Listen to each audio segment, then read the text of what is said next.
Boa tarde, cidadão, de volta na Band Natal, chegando em todo o Rio Grande do Norte, recebendo aqui hoje o Dr. Manuel Onofre, que é promotor da infância e juventude, atuando na comarca de Natal. Qual é a sua opinião a respeito da legalização ou descriminalização, como alguns chamam, das drogas? Do crack, da maconha, da cocaína, de tantas outras, LSD, né, da balinha do final de semana que a turma gosta. Então, qual é a sua opinião a respeito disso? Você é contrário ou favorável? Isso resolve ou piora o problema? Manda a sua mensagem agora através do 999827916 aqui, WhatsApp ou mensagem de texto para o nosso 999827916. Doutor Manuel Onofre, bem-vindo ao Boa Tarde, cidadão. Bem-vindo, digo eu, e agradeço a recepção, Robson.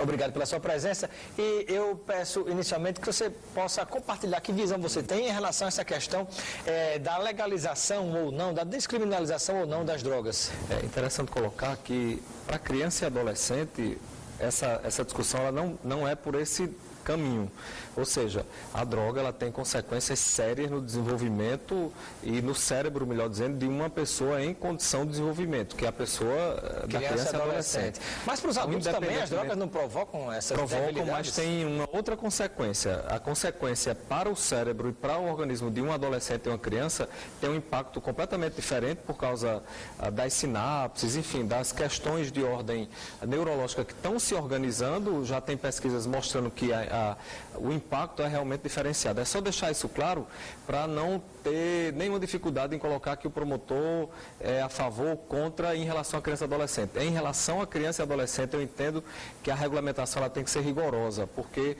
interfere as pesquisas de neurocientistas... A regulamentação das drogas? Em relação às drogas, eventual descriminalização, eu vou lhe responder a pergunta. A temática da descriminalização é uma temática mundial. Os Estados Unidos, por exemplo, quando a gente fala sobre descriminalização, a gente fala do usuário, daquela pessoa que utiliza a droga. Portugal, os Estados Unidos, França, Espanha já passaram por esse processo de descriminalização e, concretamente, não houve impacto na circulação, na diminuição ou não na circulação e em relação aos encaminhamentos no tocante ao usuário. Não aumentou o tráfico de drogas, não aumentou a problemática da droga. Mas o problema foi resolvido? Em Portugal, o problema foi absolutamente otimizado em relação ao que se tinha anteriormente. O que é otimizar o problema quando se abre a permissão sem cometimento de crime de consumo, comercialização e venda de drogas? Essa ideia que a gente tem, que é uma ideia que em geral as pessoas tratam de maneira muito superficial, de dizer que criminalizar é a solução, ela não funcionou. Essa ideia está sendo abandonada no mundo todo, porque tratar o usuário como criminoso, ela não é uma alternativa que tem dado resultados concretos. Tanto que o próprio Estados Unidos e outros países... E quem é o criminoso? Não, em geral, aquela pessoa que faz uso... como traficante, mas não é o traficante pequeno, inclusive, é o traficante que ganha dinheiro de forma bastante diferenciada. Então, mas só lhe respondendo... Mas, na verdade, ele só vende porque tem quem compre. Como não, na política, por exemplo, rapaz, se tem um político que compra o voto, alguém está vendendo. Então, assim, não há um casamento, né, onde os dois têm responsabilidade em relação a isso? Necessariamente não, Robson. Por quê? Em termos de tratamento de jurídico penal, essa lógica ela não se conforma. E aí eu vou colocar isso com bastante tranquilidade, assim, eu sei que você está ansioso para... E Portugal, França, Espanha, e mais da metade dos estados norte-americanos, onde essa utilização da droga, preste atenção, é o usuário. Ele foi tratado primordialmente como pessoa que precisa da atenção da saúde, da atenção das políticas públicas. Ele deve ser, e hoje eu já não tenho penas que importem. Então, por exemplo, você sabe dizer quais são as penas para quem é pego utilizando drogas? Não. Hoje as penas são advertência, a prestação de serviço à comunidade ou encaminhamento a um programa de atendimento. Isso concretamente falando, não tem aspecto de pena. O que o STF, o Supremo Tribunal, está discutindo é que este artigo o artigo 28 da lei que lida com a temática das drogas, ele seria inconstitucional porque a resposta que se está dando, que se deveria dar, era uma resposta muito mais no campo da saúde, no campo da educação, da prevenção, do que no campo da repressão. É desproporcional essa resposta de direito penal. E isso levou o Brasil e outros países como os Estados Unidos, por isso que voltou-se nessa política a repensar essa ideia da guerra às drogas. A guerra às drogas, ela deve ser, a postura deve ser guerra a favor da cidadania. Em geral, quem faz uso de drogas tem ou uma questão de diversão, que precisa ser organizado, porque, como você disse, tem como regulamentar? Tem. A Holanda e outros países desenvolvidos têm um trabalho bastante tranquilo em relação a como, de que maneira, qual é a quantidade e a forma, inclusive os países da América do Sul, como Uruguai e tantos outros. Mas, na verdade, teoricamente, né? Porque você já regulamentar, só, meu filho, você só pode consumir isso ou aquilo tal quantidade. Não, na verdade, não quem teoricamente, consome... é na prática. Porque nós temos dados... Você acredita que isso funcionaria no Brasil? Não sou eu que acredito, não. Eu acho que esse o grande problema é não acreditar. O grande problema é nós precisamos de dados científicos. E a política que tem tido maior reflexo nesse cenário é a política que não lida, que não diaboliza a droga. Droga que eu estou falando é cerveja, é álcool. Aliás, a droga que mais impacta os serviços de saúde, é a droga que mais traz impacto ao sistema de justiça como um todo, é o álcool. É a droga que é uma droga autorizada. As outras drogas não trazem esse impacto que se colocava inicialmente em termos de realmente interferir no coisa de saúde. Mas, enfim, o STF, trazendo para a questão que você colocou, o ministro Gilmar Mendes já colocou lá no voto dele favorável à descriminalização. Não é que a droga vai ser livre, né? Ela vai ter todo um tratamento. Mas descriminalizar não é liberar geral, uma coisa que já gera tanto problema social e de saúde? Não, porque ele define lá no voto dele, e os outros dois ministros que já o acompanharam, definem estratégias de regulamentação.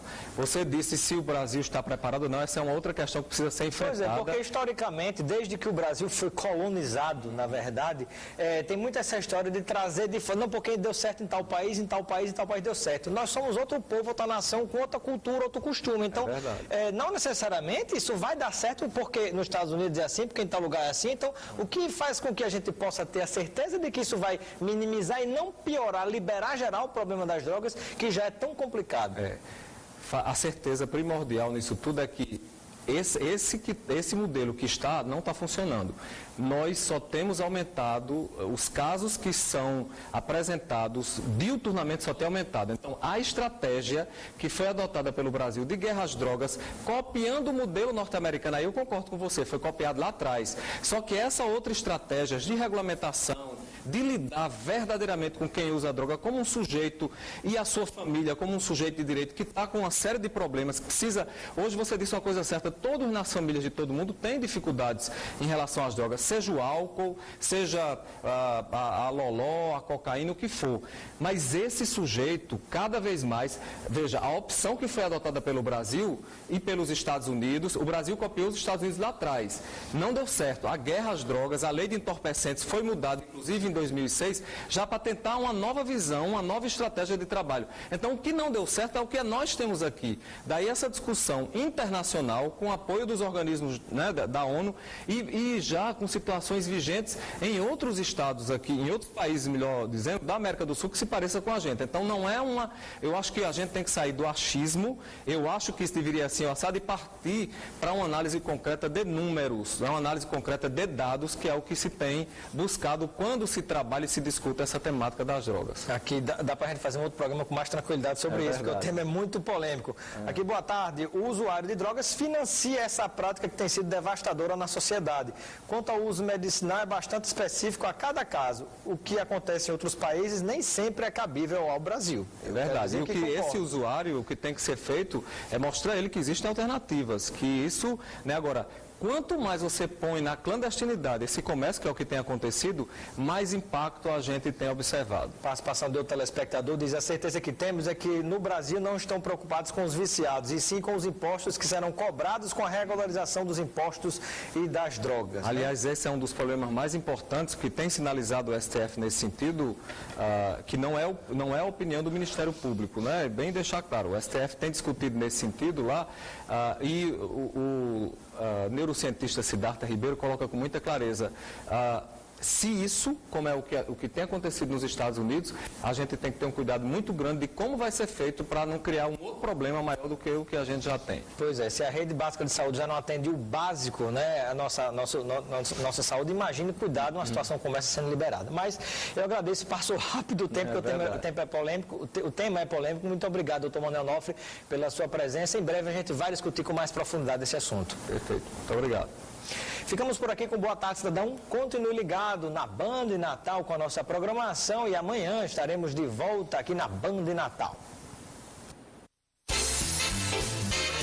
Boa Tarde, Cidadão. Oferecimento.